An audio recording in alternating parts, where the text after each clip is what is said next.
Ho ho ho, eh? Yeah, well, welcome back. Hello again. Another episode of TNA Trash and the Anarkids. Look, this first book we grabbed, I've been tearing a few of the well-written pages of poetry given us by those young people. But I've dropped it a few times, and things do get mixed up, so there aren't too many pages left unread or unstudied here. Let's just start at the back and work towards where we know we are, and then skim through and be done with it.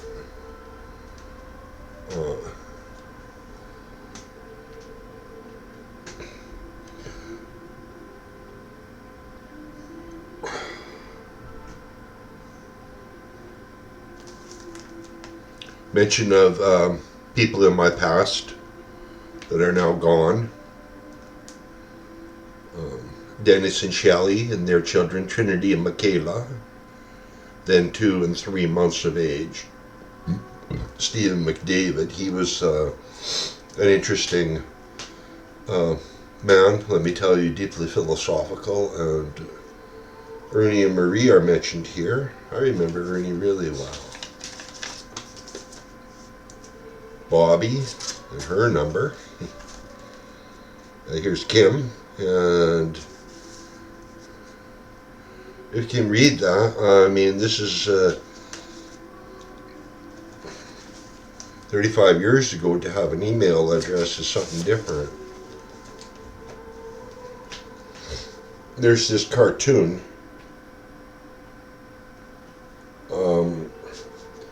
You probably wouldn't think it's funny. It's Santa Claus lying down in front of the fireplace bleeding, and he's got this big bag of swag laying there with everything scattered. It looks like Charles Bronson with a double barrel shotgun here has shot Santa, mistaking him for a burglar.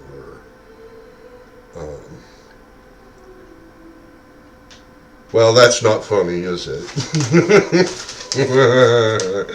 Andrew's name and phone number, Mrs. Baumgartner, Cherry's email address, Theresa's phone number, Feld's address, Eamon's phone number. Oh, Kevin Gino. There you go.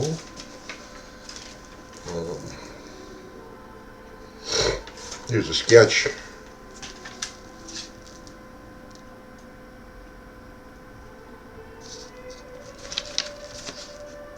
That happened for real.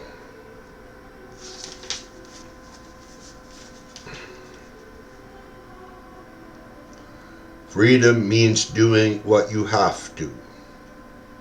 You don't really get a choice in doing it. I'm sure we're not discussing Ron and Terry pig nose. Some pigs are more equal than other pigs. That's George Orwell.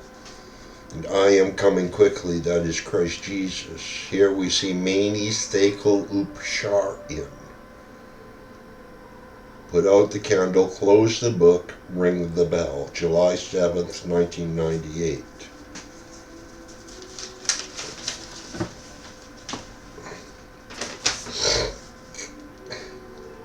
I am not angry at police. No more. I have seen them being good under adverse and stressful situations. I will try to understand. I never did hold it against all the police. I, after all, knew of some whom were, especially some detectives, which were most excellent police officers, and I am holding on to them in the highest of regards and respects because they deserved it. And I guess I've seen the best and the worst of the police ever since I was a young boy. After all, we were brought home from the fields with our pellet guns by the police a couple of times.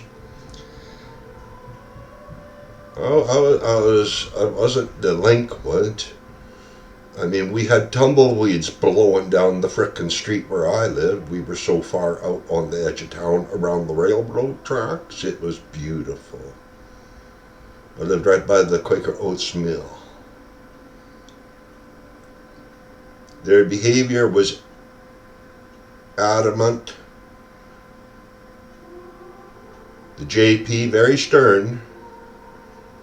Due respect, left me for 12 hours in the chair. Whoa, that's yeah, I guess I beat up my cell door and left it all bloody, so it had a plate glass. I thought if I could reach a certain vibration I might get it to crack and break. Not so. What it did do was attract the cell extraction team in full riot gear, and I was forthwith removed from my cell and put in one of the most comfortable chairs I've ever sat, strapped down. So as I couldn't move, they put a spit bag over my head, which is okay, very breathable. You can't spit on nobody, though.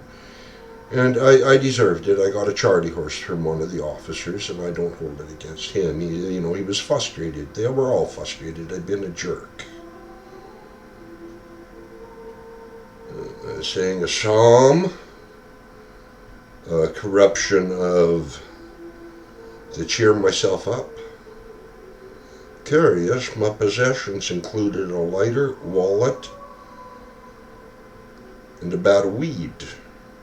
Got them all back. Why? Probably because I put up a fuss. The poor thing's assault of a peaceful officer should have been a record of them, torn clothing, bruises, etc. But, nothing happened. I spent Good Friday in jail. Police give me a black eye. So let's see what the rest of this story says about it. This was at the end of the book there where that picture was. But this picture, of course, has to do with the murderous bastards finding me alone after a rabbit hunt and leaving me for dead after beating me to death with their clubs. Now, sometimes, I remember what that little native girl told me when her uncle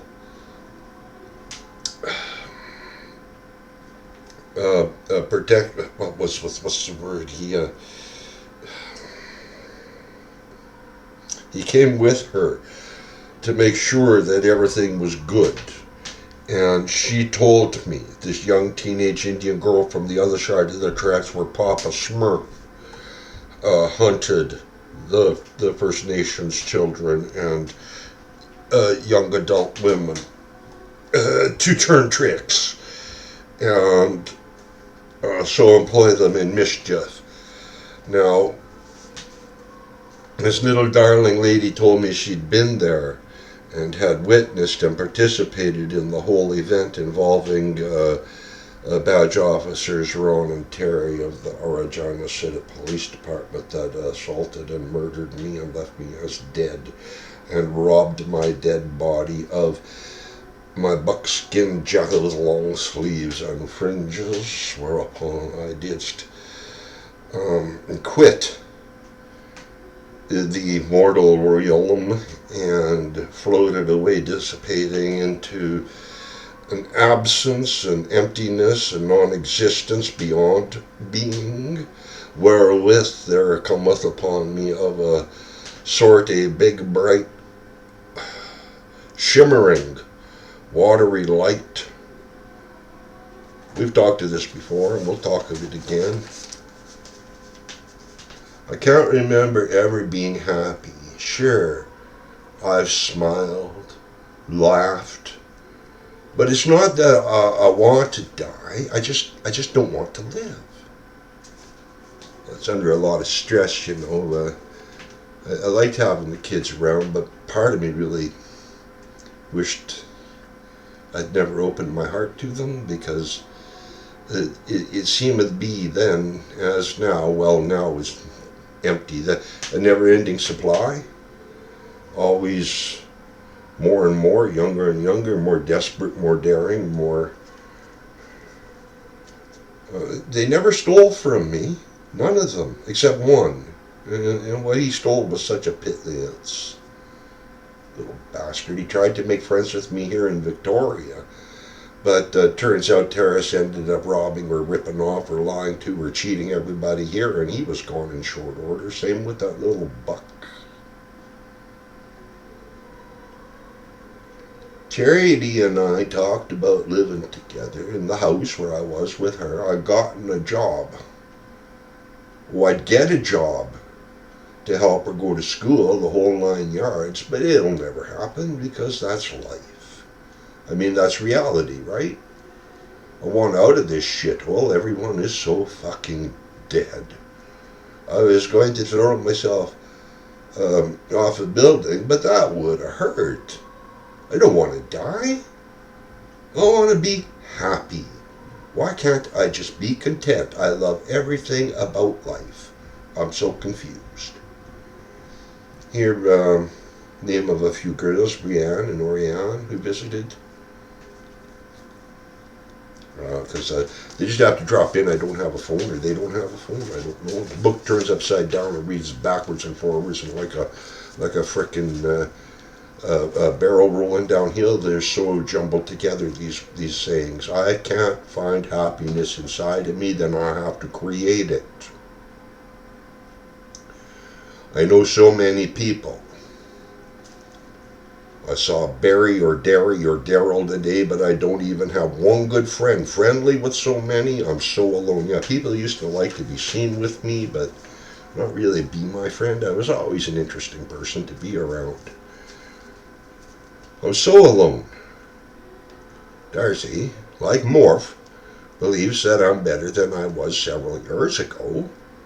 That must be Baranowski, the sculptor, and Murray. But I've never ever been so down on myself in my whole life. So Sunday the 18th of whatever freaking year this is, we believe it may be 99, but it could be 98, I don't know. 30 years ago, it's 25 years ago. Been to Saskatoon with Pat over the weekend. Aaron and Trish put us up.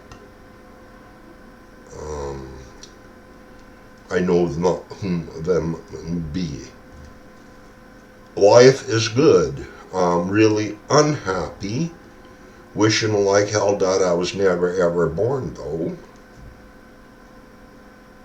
Recent events. Wrote poem for Echo, who was in town. She kicked down in Winnipeg. Saw Jamie twice. Spoke briefly once. I hate being in love with her because it hurts so much, like knowing she doesn't even like me at all. Charity is my favorite of the little girls ever. She's with her mom tonight. Kim and Kevin are pregnant, or might be pregnant. There's this sticker of this monkey of sorts. It's I'll have to just put that back there. Wednesday. A good day today. Fucked up dreams. Hung with Pop and Sherry today. Ate burgers with potato salad. Yummy pickles. Visit Patrick. Seen Amanda and Andrew. Let them study my tarot cards. I had the most amazing tarot cards given to me by my witchy auntie. They were Crowley's cards and covered with all kinds of notes and footnotes and study notes. I left him with Andrew, not because I wanted him to have them, but because, like the paintings that he got from me and my brother, I thought he was just a sieve or a holder, and through him things would pass. And either be destroyed or gain in value. So, I mean, he's the kind of person who would want something only because it had value to another. And in that, things do have worth. Bethany, she's visiting. Pat hates her. Luke and Lyndon buzzed. Charity and Jen are back from Saskatoon. And here it says Starless Night. That's the painting. I got a blackboard and stuff for Carly, my little niece. A computer drive for Patrick. And books for JB. Oh, I'm planning on moving, so I'm trying to figure out what to do with my shit. There's this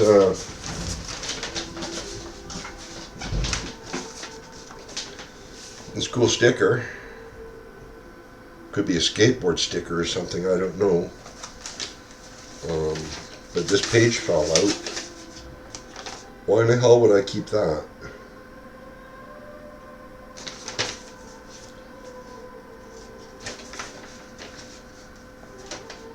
It says, what the hell is that? It's not even a nice quality sheet of paper. Huh.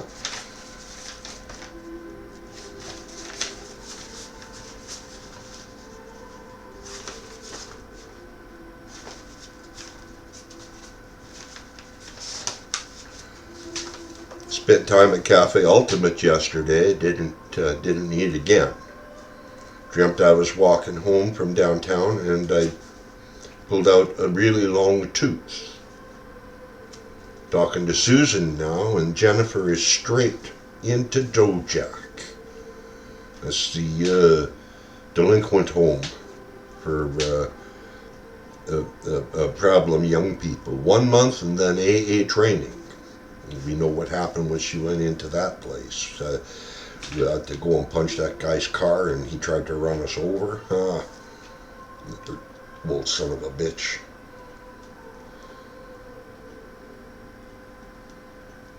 Dream was so real. Ran into Roger in the park. I was so sad. I feel like worse than a coward and a traitor. I feel like a Judas. Oh, for touching my lips to little KK or letting her touch her lips to me. Little Jeanette hates me. It hurts. Well, you know, that poor girl had a demon in her, and I had to help her to free her. I know who put that demon there, and I know how long it had been there, and all this soap opera bullshit that followed was only justified later in life when I ran into the same young lady under different circumstances, and her had, again, once more enslaved she onto an abuser. Thank God it wouldn't have been me, because that's never been my bag, and it never will be my bag.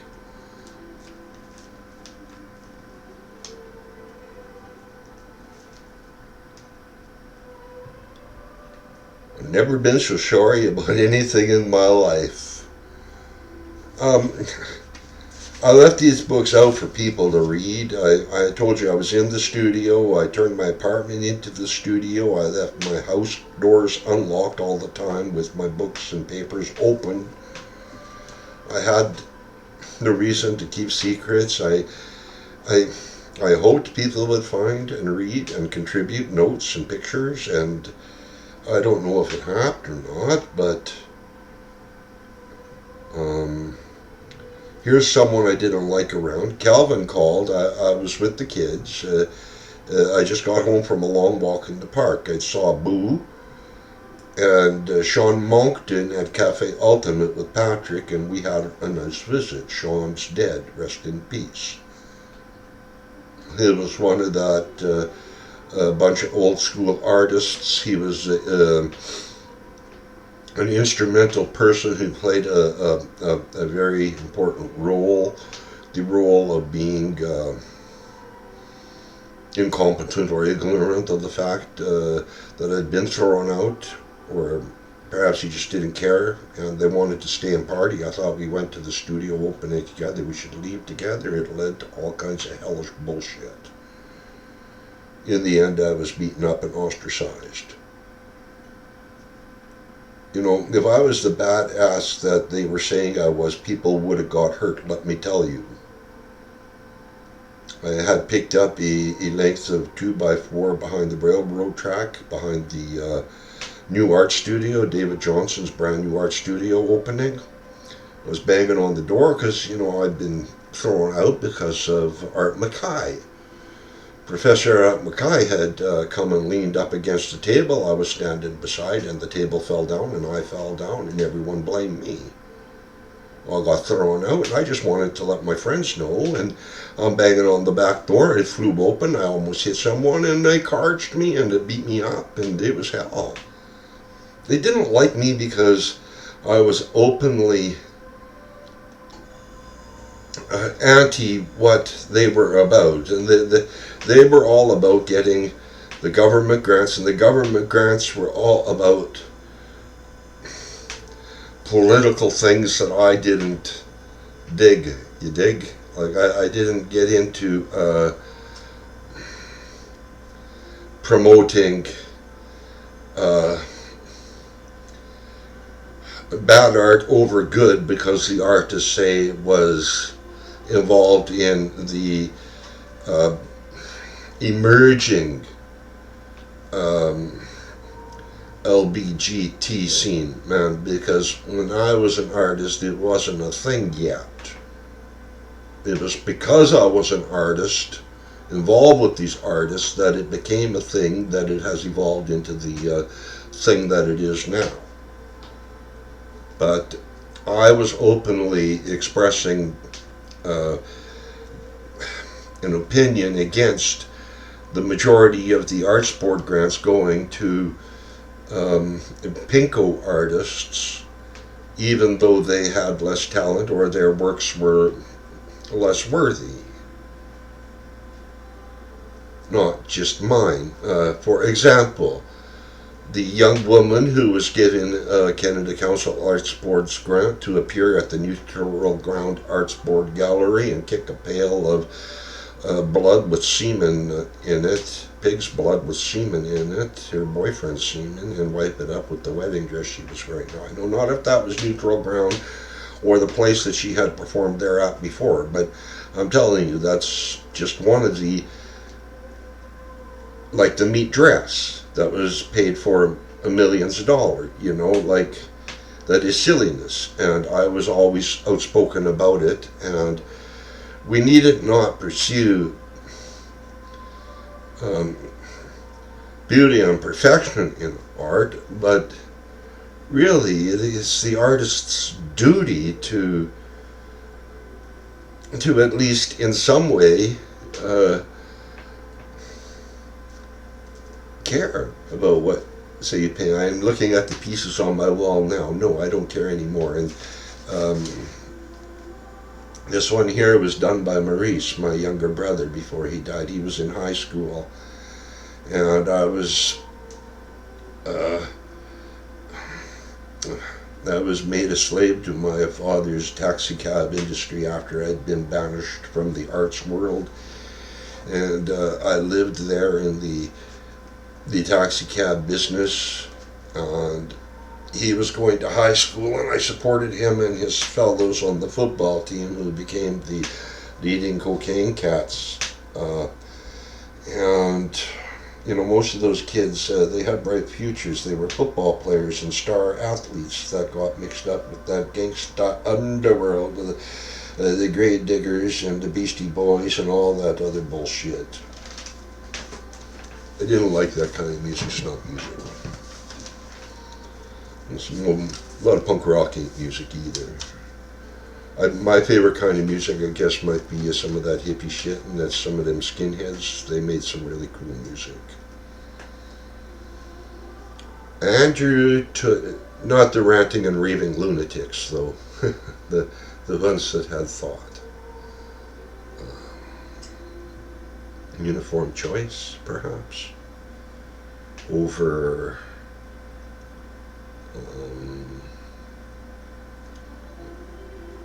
That would be an Orange County band, a California band over the East Coast music say of Agnostic Front. Andrew took a painting I gave him home. On a happier note, I spent time with Amanda. Amanda is one of the most special of all those girls. Andrew's relation. Okay, no, that might not be our Amanda. That might be his relation in the Cafe Ultimate, where Cherry and I were blabbing along, and she and Jen G are planning to go to Calgary together, and that concerns me. They're just, under 16. And Jen G is the little G girl who's involved with all that gangster activity and all that pedophile that I beat up outside the AA house where she had been put. Janelle is still really distant, and I'm sad about that. The funny thing is, that nice little girl had been, at that time, mixed up with two of the most biggest bags of dirt that were hanging around the park, taking advantage of those young girls. And everyone knew that I did not do that sort of thing. So maybe here, all this problems is just me kind of being a sponge to absorb some of that, or a mirror to reflect what was going on. I don't know. The scapegoat, more like it.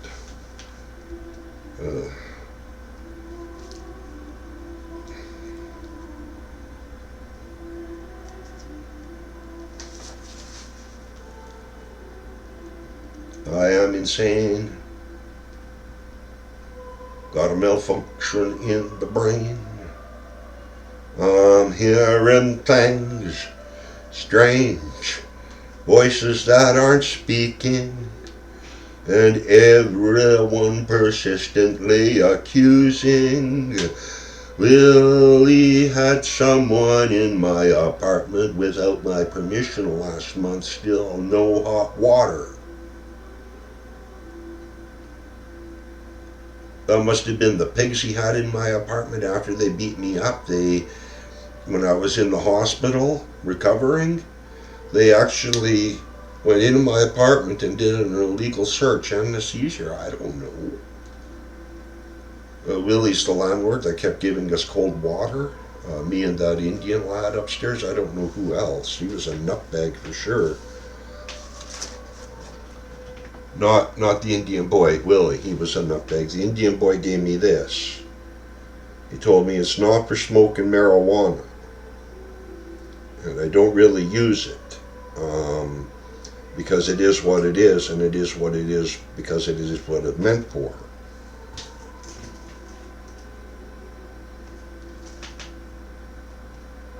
That young lad had been touched by a living feather. The feather hadn't fallen from the eagle, so to speak, and landed upon him directly, whereas he may have danced around under the feather wishing it had touched him. He was walking and it fell out of the tree and touched him. That feather hadn't touched the ground. Now, we met because I heard a real rampant banging at my door, and I went and I opened it, and he snuck in like this, and he looked out the beak hole. And then I hear boom, boom, boom, boom, boom, boom, boom, boom, boom, boom, boom, boom, rap, rap, rap, rap, rap, rap, rap, rap, rap. And 5 or 6 Indian guys, big, tough-looking guys, because we peeked and saw, going up the stairs, thump, thump, thump, thump, thump, thump, thump, thump. And he says, "Oh my God, my cousin's in the room alone." Of course, you can't go, "Oh, what's he going to do, get killed too?" And then they leave. They hardly bust him up with the cousin a bit, but that's, And he gave me the pipe for being a cool guy. He told me the feather story and a few other stories. It was nice to meet him.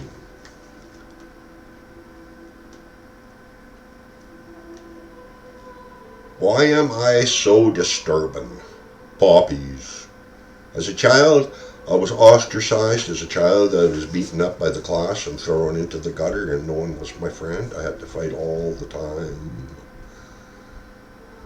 And I never learned how to fit in. Sure, I wasn't liked much. I was even mobbed. Well, about 50, 60 of them tried to kill him. I fought all the time. Mostly got beaten up by their little gangs. Always, always the outsider. I developed psychological problems. Aggravated by chemical abuse, glue huffing, paint huffing, whatnot. LSD. I never got into other powders, like askew or MDMA or anything like that. I don't dig that special K bullshit. You go ahead. I'm not into that. But then again, who in the fuck would want to huff paint or glue? I sure as hell don't recommend it. It's all changed. The chemicals are all changed. You'll get really sick.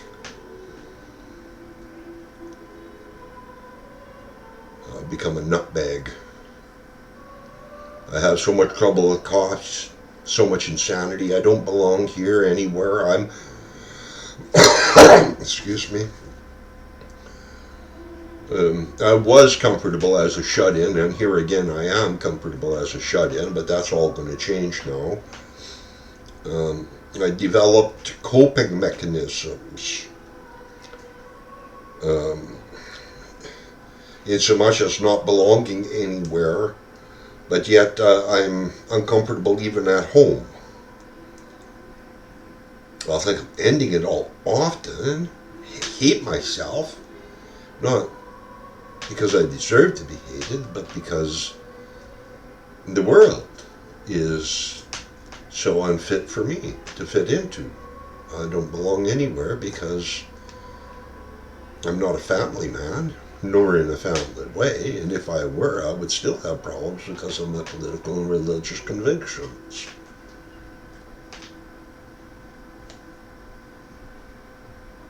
Which, as an artist, got me into a lot of trouble, especially when I was a young alcoholic. I'm never ever going to feel happy or really alive. Life for me is a slow, grievous death. I really need to be loved. Needed. Ooh, look at this. Isn't this something? Wow. I think this might be an antique. I don't know.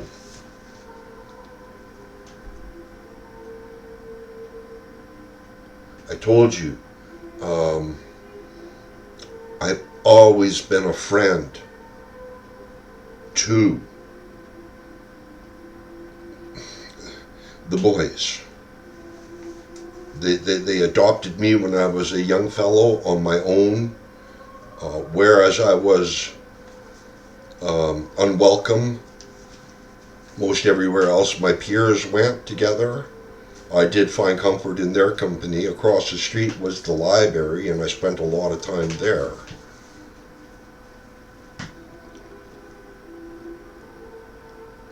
It says here, I just realized a connection with Archangel Michael, Easter, the Maid. I can't read the yellow writing, it's faded really bad. It says Easter Monday. I don't pay $40 rent cash to Willie, he says. No hot water again. For so long. he probably couldn't speak much good English.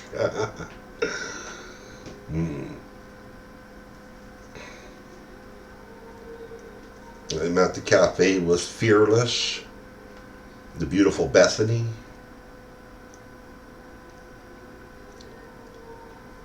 Looking at the darling with Pat. He's just a bunch of sweet kids. Hugs from girls. I got hugs from girls all the time. Shared dinner with Bethany at my pad. I'd like to treat girls to dinner at home or out in restaurants when I could. Just to make them feel like worthwhile ladies and not street rubbish. They're just kids, but the world really shut down upon them because They were poor, and they were happy though. I was telling you that they were all happy together. And I've said that they really didn't take care of each other because they really didn't know how to, being just kids and everybody out for yourself to have fun. But they did look out for one another, as you've seen.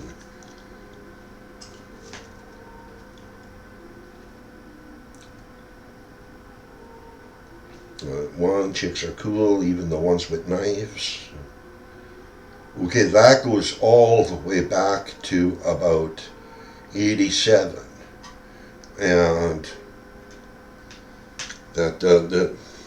what was it, Emily Farquharson? Geese's girlfriend? Geese got thrown out of the house because he had a mohawk. Or told him he could live in my room and I'd hang out in my living room. He got my room, which was just a little tiny room, because he had a girlfriend, Emily Ferguson, but she had problems, and I ended up facing the point of her knife one day. I don't know how real it was. I wasn't scared or anything. I mean, she was just a little girl. She was still half my age. Geese was half my age. I told you I was the older guy in the band, and albeit the rest of the kids of our group, the ones they wanted to play all ages gigs, whereas I wanted to become a bar band, you know, which most naturally would suit me more than the younger ones. But we went because there was more. Do you remember the Maximum Rock and Roll magazines? I wish I had one to show you. Dude. Never give Darcy liquor. Maybe someone wrote this down.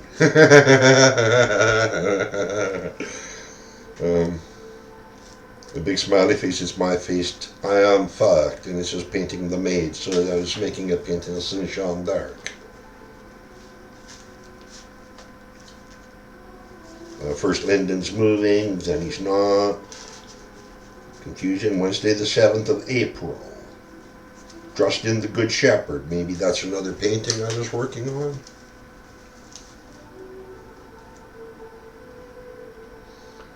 I used to pick up the fallen poppies out of the snow and the mud and wash them off and take care of them and keep them. I ended up leaving them all together in the park and not doing what I wanted to do with them because of the oppression that I felt, not just from the authorities, but the ignorance involved in all of them what had authority. As even now here today, you'll see that they are even dumber now than they were then. Here it says that I picked up 180 poppies, not counting parts and pieces of poppies.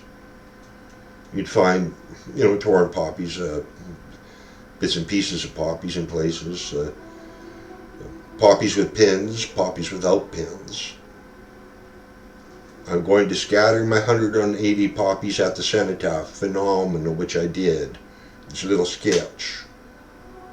It was spring, and I was thinking they could blossom like the flowers, and I just wanted people to pay a little bit different of attention to everything.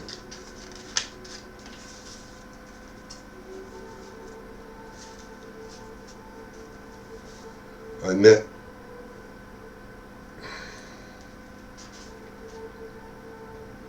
Senkoi the other day. Made me think. She presented her blonde hair to me, and I felt it was like silk. Bleached silk, said she. KK is all fucked up because of me, and she won't let me do or say anything to make things better. Maybe I should have just, done what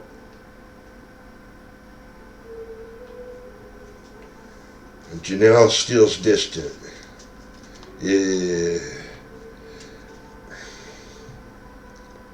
I think that if I had pursued a sexual relationship with her then, at that time, Miss KK, none of this other bullshit would be happening, but, really much worse bullshit would be happening. I guess you really can't invest in some people. But, like I said, I met this youngster much later, and she was in a much more troubled situation, and I do pray that she got along a little bit better. At least she was earning a good wage, I suppose. I don't know. I mean, what if you're the go-to girl for a jerk?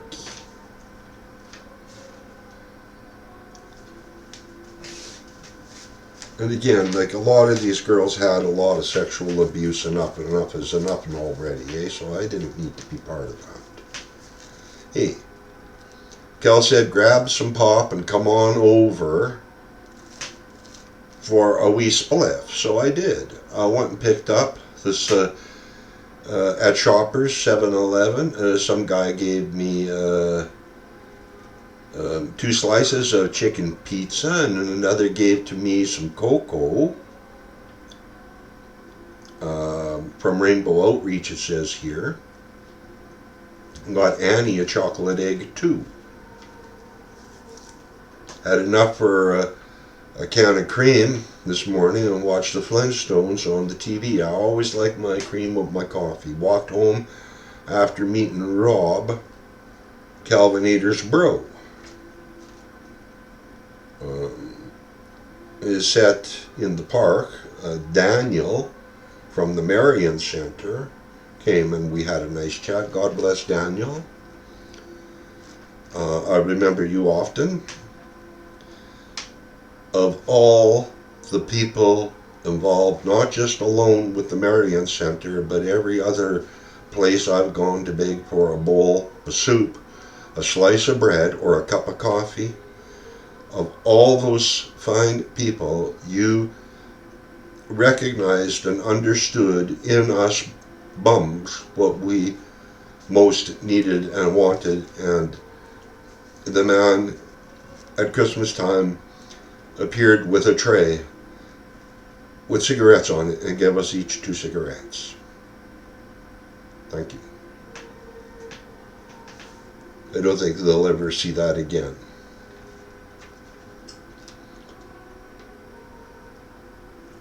I may now approach him later for an application to their monastery or their retreat out east.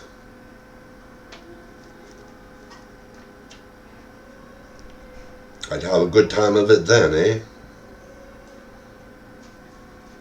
I love you. There was a fire alarm this afternoon. The hallways were full of smoke.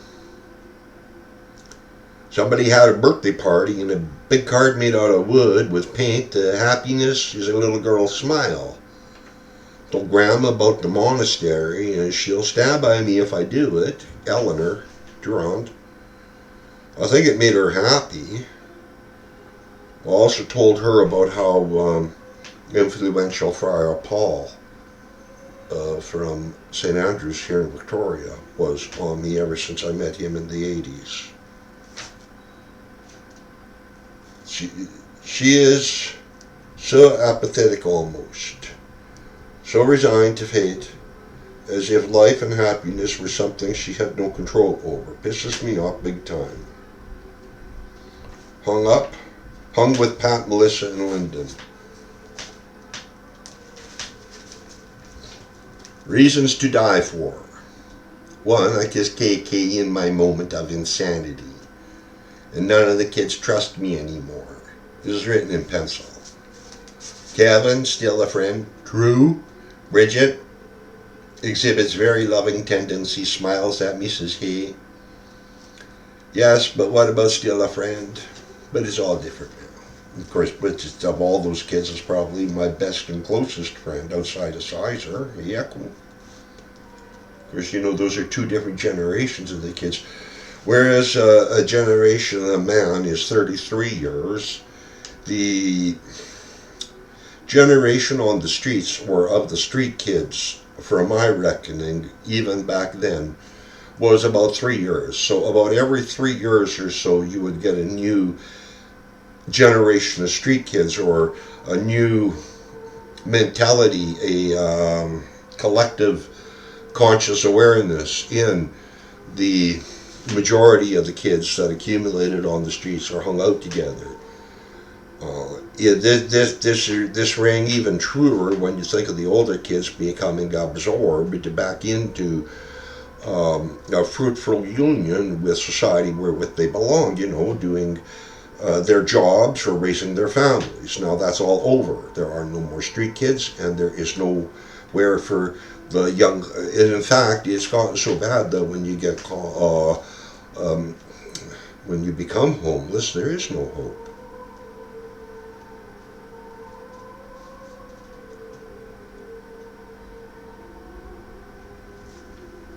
Teresa and Jennifer, Lisa, Dina, Amanda, my, how she's growing.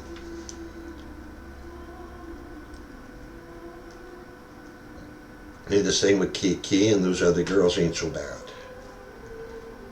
It's more funny than anything. Charity and Tara, users. Lost little girl said. I had a friend later tell me, I'm talking much, much later, 10 years later, tell me about teenage vampire girls. They don't want, the man's liquid energy. They want his spiritual soul. I guess it's just a right of growing up in young women. I don't know. After all this time with them, I couldn't tell you anything about them. Maybe that's why I tried to take notes. Janelle's thought everyone that she'd be standing by me. It's a real defeat. No, she got all messed up because she was so close to KK, and KK, of course, blew everything way out of proportion. And like I said, if I'd let her, or if I had seduced her, or she seduced me, or we seduced each other, this might. I don't know what would have happened. It just wasn't my bag, man. Maybe that's what pissed her off or got me into trouble. I don't know. I don't care. They were too young, and that was it. I wasn't there with them for that when I with the first kids. I was a useful purpose to them. I was a warm place, a warm, dry place to stay on a cold, wet night. A block from the park in my studio. I always stayed close to the park, and they always felt close and at home with me, so I'm still close and at home with some of them today. I'm now technically a hypocrite. Didn't mean to be a jerk. Why won't they just forgive me? I've always been nice, good, loving. They never loved at all. I don't think it means they never loved me at all. They just never loved at all. A lot of the parents, like the things that are happening now, the young people I'm seeing now beginning to find their way to the street. Their lower middle class families were educated by television. So Saturday the 27th of March. We might be going backward here, I don't know. Was I talking about April? I'm so tired, sorting out 20 years of papers, finishing paintings, feeling sorrow like I've never felt before. I'm scared. Am I doing the right thing? It is something to do. I must cleanse myself of dependency on things, on possessions, such as my papers and paintings. There is more to life than just being alive. There is living. I am going to be alive. For the last time in my life, waiting all day on Pat. Still no show. JJ and Chris, Isaac popped in, said hey. They wanted to see my painting Riel on trial. I want to thank you very much for staying, my friend. Though other girls, you said always forever. Now, in charity, I dreamt of the darling Princess Coyce and Janelle passing me on by as if I were a stranger. Don't hate me. What's wrong anyhow? Someday you'll see, JJ. was wearing me as a key, using me as a key. Neighbor ladies playing classical music on her fiddle, sounds like Paganini. She was in the orchestra.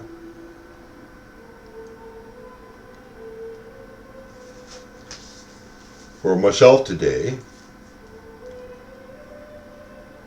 I took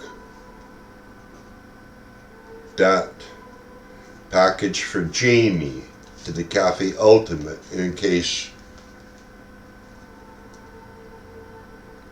Rob took it to her. But as was no, had to take it home. Next step, Derek. Nimitz. I'd rather someone took it to her than me.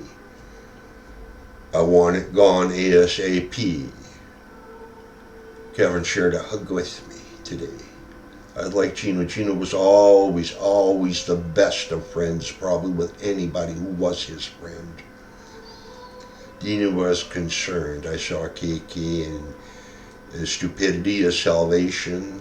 I guess Coy and Janelle don't like me either. But there's little high school kids. What do I care? I mean, I was with the troubled street kids, and they're the only ones that mattered, really.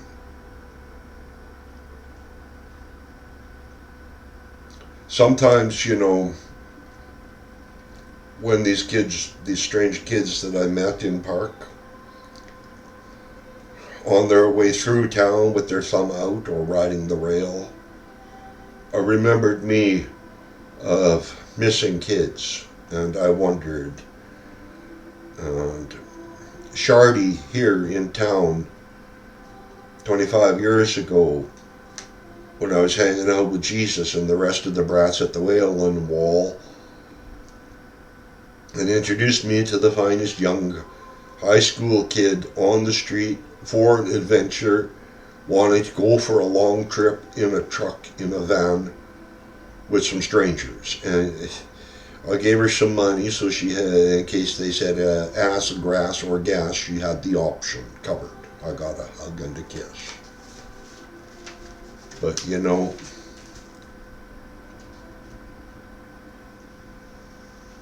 when they're gone, like will-o-wisps or butterflies or whatever, they're gone.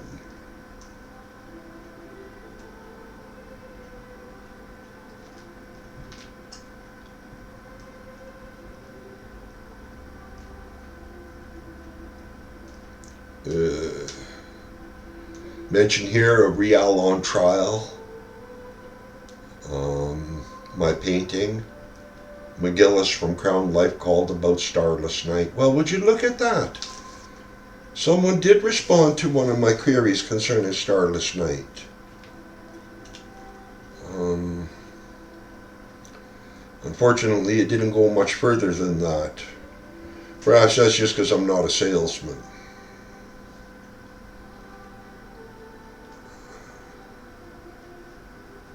I might have given here, it says that I gave all my notes to Bridget for Over the Edge of a Flat World.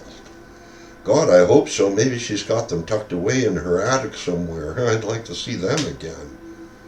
Well, I called the arch board, or wrote them that is, and I was just a few years too late, several years too late to, if I had written them several years earlier, I could have gotten copies of what they had on file, but after certain amounts of time, they, of course, cleanse their files, makes sense. I had been accepted by the Arch Board at that time to pursue the finishing stages of writing and illustrating a book for young people called Over the Edge of a Flat World and its companion volume on the dark side of the planet.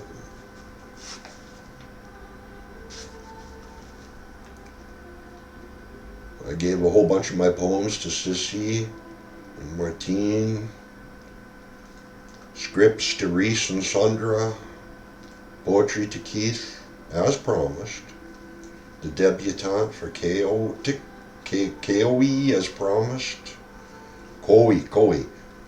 Oh yeah, I still got a piece of that for, I don't know what to do with, the debutante. Your father was a prominent professor of the arts.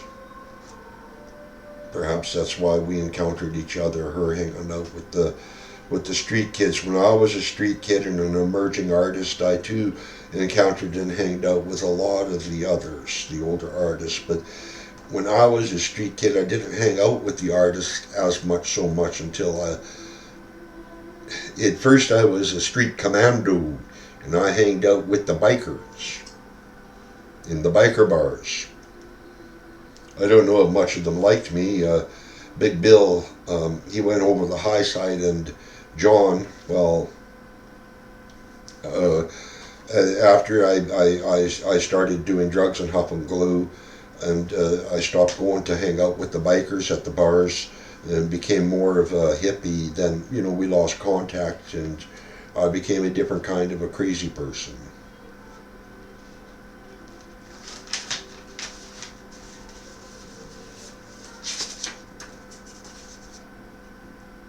Theresa's address in Calgary. Ooh, Malkeet Singh. I protected her when I was driving taxi cab. Her had been sold in marriage to a man that abused her. I trained her to drive taxi cab for my father. She did not speak much good English, and it took a very long time to teach her how to drive, but I did, and she was a most excellent cab driver, albeit I had to be on call at her disposal, which I just loved doing, even though it was like a really tedious thing to do. She's just a very nice lady. Gurmith, he was meaner than hell to her. I had to go sit in their living room one night to protect her all night. She was so afraid of him and his friends coming to get her. They took her van away that she worked for and bought and paid for, and when it was found, there was not one piece of it that could be salvaged or reused. She ended up getting remarried to someone in New York City, and last I heard she was floating face down in the Hudson River, but that might have just been a rumor. I'm not just a guy who hanged out with kids. I also hanged out with all the old bums, the old winos.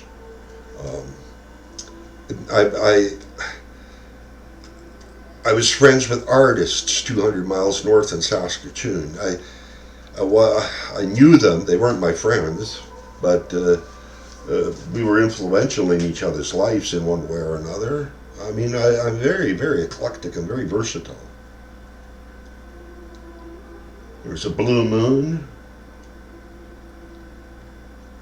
Rumors alter feelings. People will not throw my paintings away. They have lives of their own. People cannot own the art. It can only influence their lives. Too many artists do landscapes, still lifes, and abstract. The art of painting lies in the life of the artist, not in any of the individual pieces or the pieces collectively. It says here I'm working on a poem called Malakashek, and it's a painting also. I'm not insane, I'm a good guy, a fine artist, a poet, and a dreamer.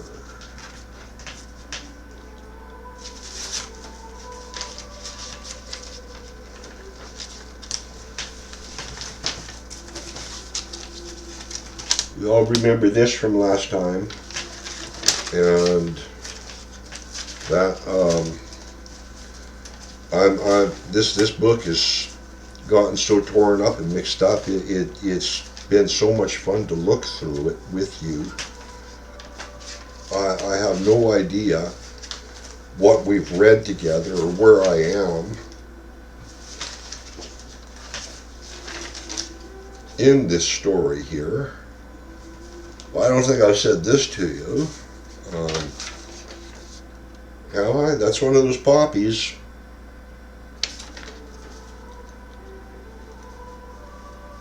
I am rotten from the inside out. rotten to the core. A bad appler, spoiler of the barrel. Going insane. Criminally disturbed, emotionally deranged. I am insane, deranged, a danger to myself and everybody. I found 2 purple roses, 3 red bulbs, and have a packet full of petals. A pocket full of petals.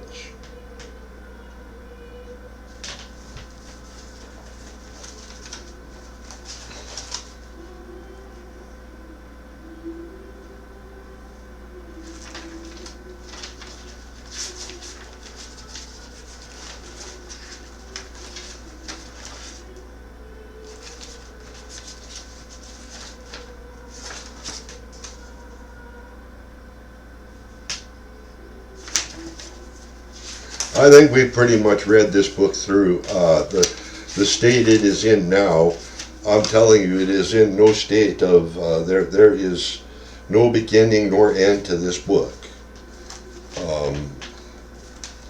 We've had a great time together today talking about things that were collected here and written down to entertain me later. I had no idea we'd be sharing these stories together at this time.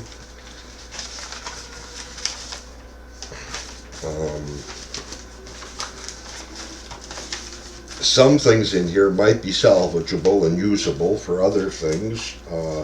I did like to collect the hemp and the beads that were given me by the young girls especially. Many of these were actually tied on my wrist or my ankle, mostly my wrist, by them young ladies. So, here's a goodbye to that ho ho ho Christmas year, whichever it was.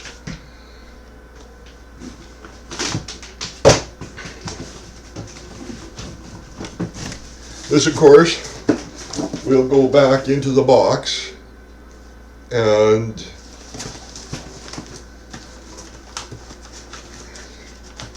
we will so choose another to carry on our conversation here together. Ow! As you see, I just rammed it in wherever I thought it might fit. I don't know which is the first one. Let's put that off until we find ourselves together again.